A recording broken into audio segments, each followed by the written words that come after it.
Alright, ladies and gentlemen, welcome to the channel. I just finished this 7th episode of the Acolyte. I purposely didn't drink throughout the entire thing so I would get more notes and stuff, just in case that was an aspect to the previous episode, because I usually have something to get through the episode. And I decided this time I wasn't going to do that. I decided this time I was going to postpone having a drink. Maybe, that would make the other, this episode a little bit, where I could nitpick a little bit more. And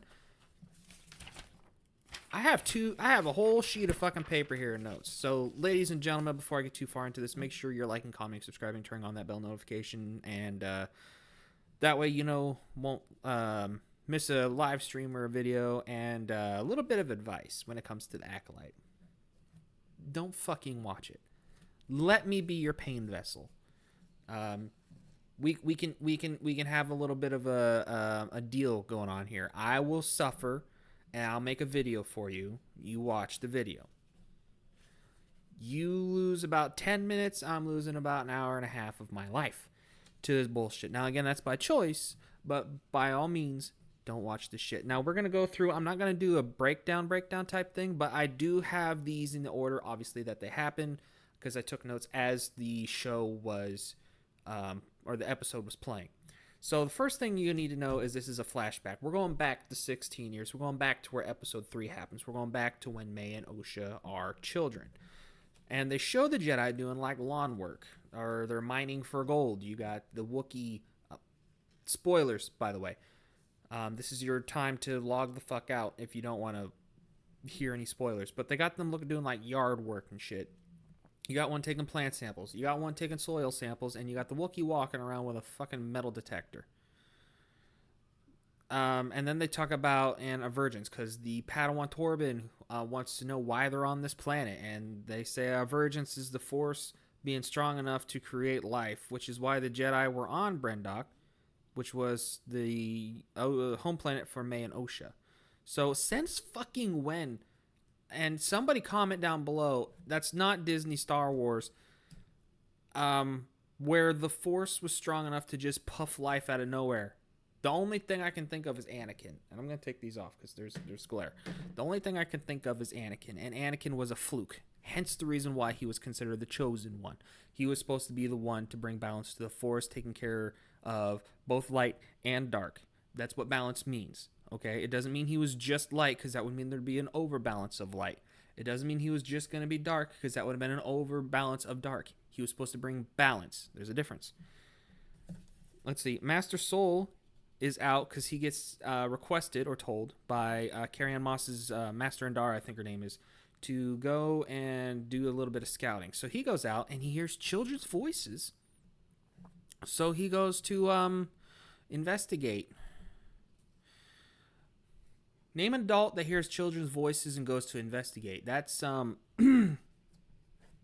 just saying. Let's see. So he follows the kids back to their home, and he scales the side of the mountain, or the castle, because the castle is built into the mountain, without backup or using the Force, and somehow gets inside the castle without anyone knowing. And these are supposed to be powerful women, witches, that have this this inner ability to use the Force, and 2 of them are supposed to be the strongest. Hence, they're the women leaders of this witch cult coven, whatever. And they didn't know. I mean, you get a hint of it because he's watching them, and then he leaves, and you see the Zabrak one just kind of like looking up where he was, but that's way after he's gone. Then they do the whole testing thing, which you got to, I'm going to turn this just a little bit. Then they get to do the whole testing thing, which you got to see in episode 3, and they show a little snippet of it in here. And oh no, this is before the testing. This is when the Jedi get there whenever they want to initiate the testing. And Master Andara says that she's going to go in by herself. And she's like, because going inside like by all of us would be like a show of force. And then, Soul's like, no, we cannot go in there. You cannot go in there alone. You have to bring us with you. And so she says she'll go alone. And she even makes the comment, 50 women and 2 children, like it's no big deal. Not 2 seconds later, after Soul says that, she contradicts herself and says, "Fine, but we must be vigilant." So it was perfectly fine for you to go in by yourself and deal with them. But now, since it's you and Soul, the male Wookiee, and the male Padawan, now that there's men involved, they're going to be unmanageable.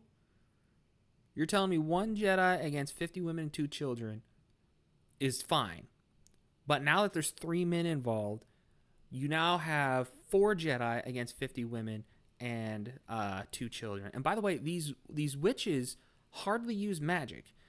It seems as if the Coven can use magic when they do like a hive mind, and the 2 mothers can only do the actual magic part, or the thread, or the force, or whatever the fuck it's supposed to be in. Because I don't even think the writers know. They're just trying to come up with some fancy shit. They even coined the term Night Sisters, or they didn't coin the term, that's wrong. They even brought up the term, that's what I was trying to say, the term Night Sister, and they're like, no, it's not the Night Sisters. So they're trying to make up their own little niche, which isn't necessarily a bad thing, because some people, or a lot of people, do when they're creating their own stuff, especially in a well established universe, try to create their own things, so they have their own thing in that universe. But it's like Leslie Headland had no idea what the fuck she was trying to create here, like none. Let's see. So when they're there, the Black Witch Mother tries tempting Padawan Torben with desires. Returning to Coruscant because he really wants to go home. He wants to go home to Coruscant. So she's using the dark side, dark magic, which instantly makes them not great. It makes them evil in a sense, because the dark side's been proven or shown to be evil in Star Wars, and now we got a witch using dark magic, tempting him with,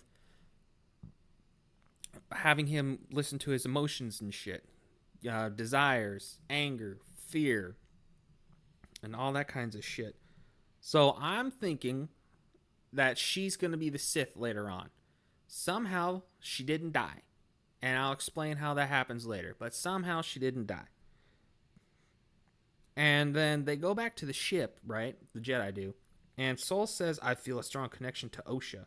I believe that she is to be my Padawan. Or destined to be my Padawan." I can't remember exactly the word he used. And it's almost like they're trying to do a retelling of Qui-Gon and Anakin. Qui-Gon got to the planet and he knew he had to train Anakin. He knew he had to do it.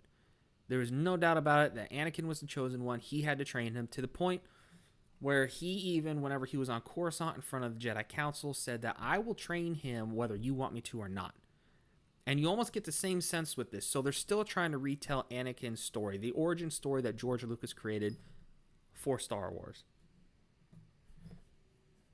And then a little bit later he says, "I believe she wants to leave this," speaking of Osha, "I believe she wants to leave this planet with us. Don't," and then Andara says, "Don't confuse what she wants with what you want." They're making Master Soul sketchy as fuck. It's a really weird thing, because he met her for all of what, 5 fucking minutes, if that.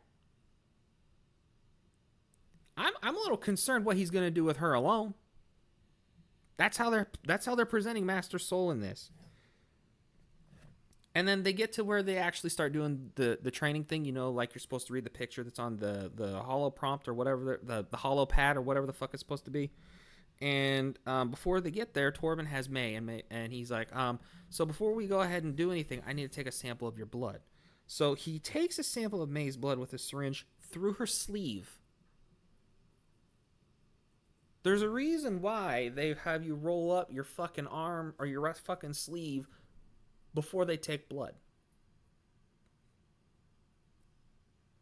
Hello. As a matter of fact, I'm going to look it up for you guys. I'm going to look it up for you because it's retarded. Ready? Okay, so hold on a second. Why do docs have you roll up sleeve, if I can fucking spell, before blood draw? It makes it easier for the study team to access your veins. So then he stabbed her and took some of her blood. It's pretty much what he did. He just took a little syringe and then, it don't make sense to me. It just doesn't make sense. Maybe it's a Star Wars thing that I just don't know about, because this is the first time we've ever seen them take blood in a Star Wars fashion.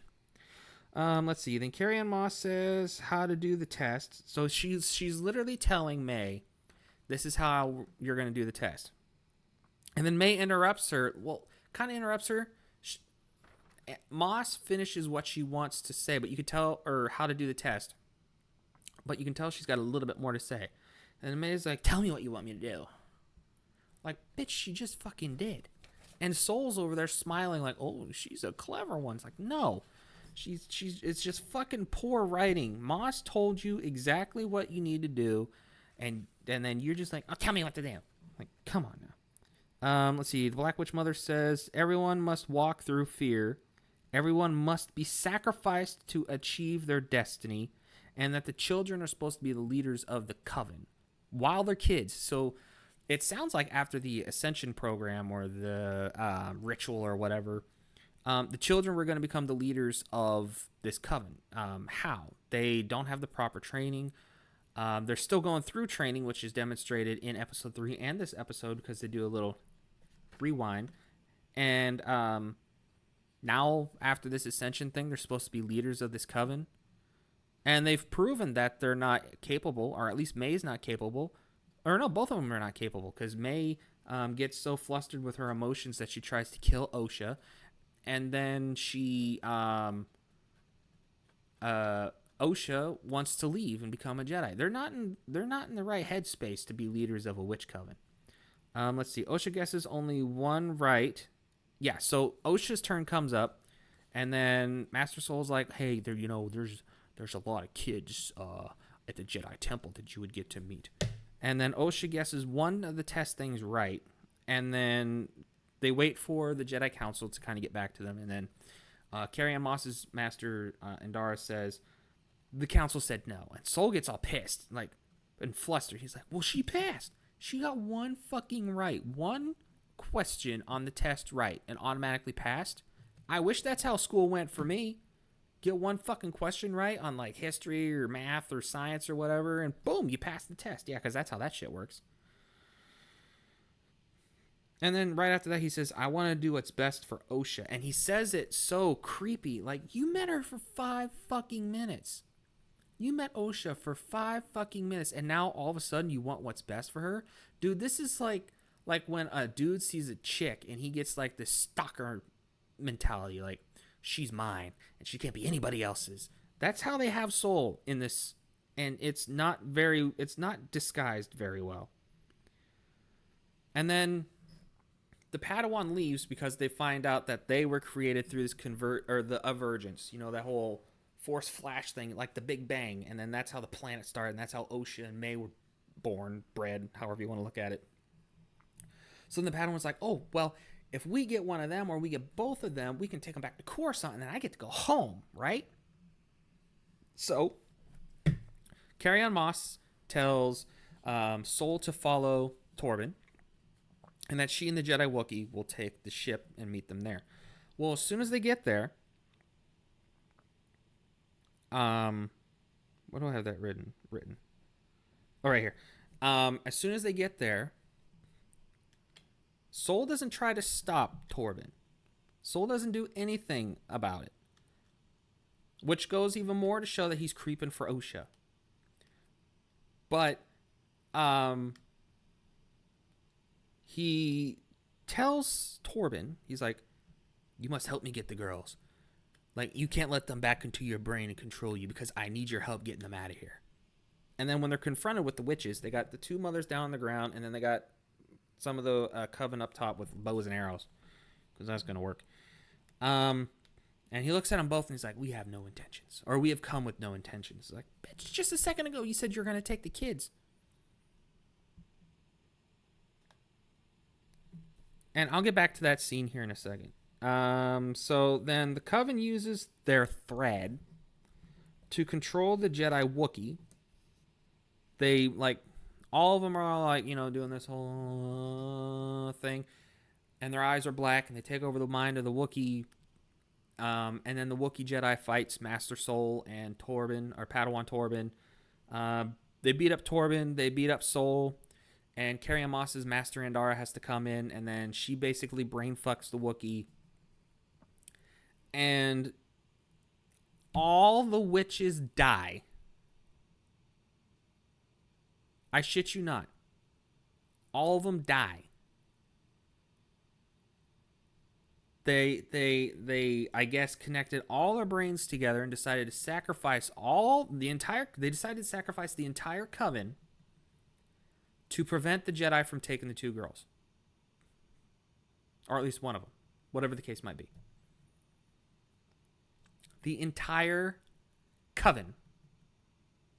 That makes no sense, no matter how you look at it. Why would the entire coven sacrifice themselves to take over the mind of one Jedi? It don't make sense. It don't make sense no matter how you look at it. And then the music, oh my god. The music at the end of this episode is a pop song. Straight up no shit pop song. None of this feels like Star Wars. And as a matter of fact, one of the key elements to Star Wars is the music.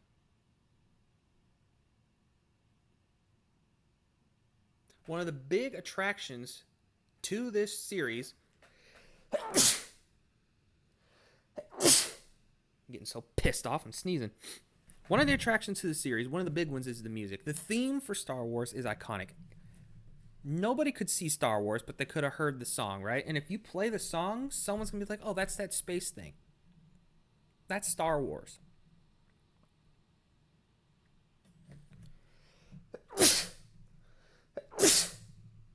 I have the anger sneezes, and it's pissing me off. But they play a fucking pop... It's not even a good pop song.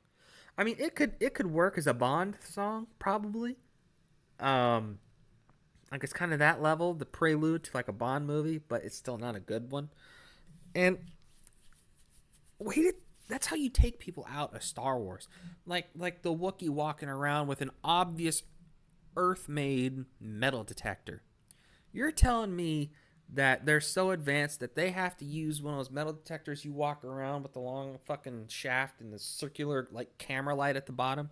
You're telling me that in Star Wars, that has spaceships and speeders, lightsabers, blasters, holo elevators, holograms, holo projectors, a fucking blaster that can go from laser to stun ray, light speed. They have to use an Earth-made metal detector. All these things, including the writing of the show, take you out of Star Wars. And one of the best things to do about Star Wars is, one, listening to the introduction theme, and two, listening to the song at the end of the movie or the show. But you can't even do that anymore. Every little bit that makes Star Wars, Disney is taking and throwing away. Now let's get to my last little thing, because I've ranted for almost like 20 minutes at this point. I'll probably be over 20 minutes by the time I'm done. So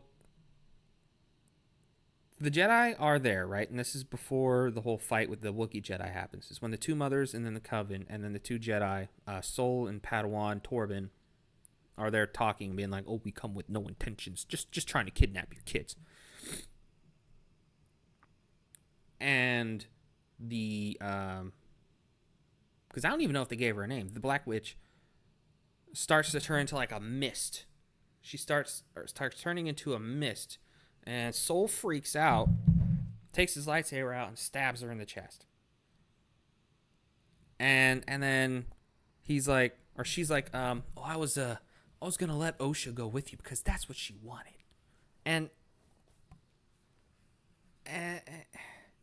that's it. Like, I don't get it. I firmly believe somehow she survived. Because, I mean, Palpatine came back from the dead 30 fucking years later or longer.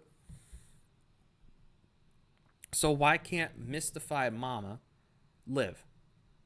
And then I guarantee you they're going to try to introduce her as the new Plagueis, or they're going to introduce her as the Sith Master. Because this Sith dude right now, Smilo Ren, there is no fucking way he's a Sith Master. There is no fucking way that he's looking for an actual pupil or a Padawan or an Acolyte. There is no fucking way. Someone had to have taught him. Now, the current belief, and I also agree with this, is he was the Padawan of Leslie Headland's wife's character, the green Jedi with the purple lightsaber whip, because he said that he got his injuries on his back from his Jedi Master.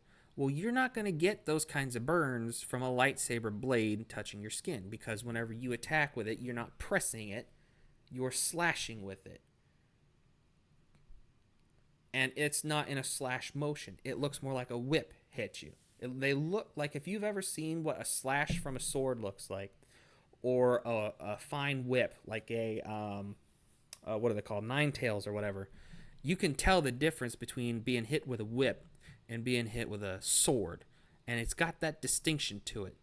So the current thought is that he was her Padawan, and he probably decided to listen to whoever the Jedi or the Sith guy was, or I guess in this case, woman, and she found out and then attacked him. Like, I think that's what we're going to get in episode 8. By the way, this is episode 7 of 8.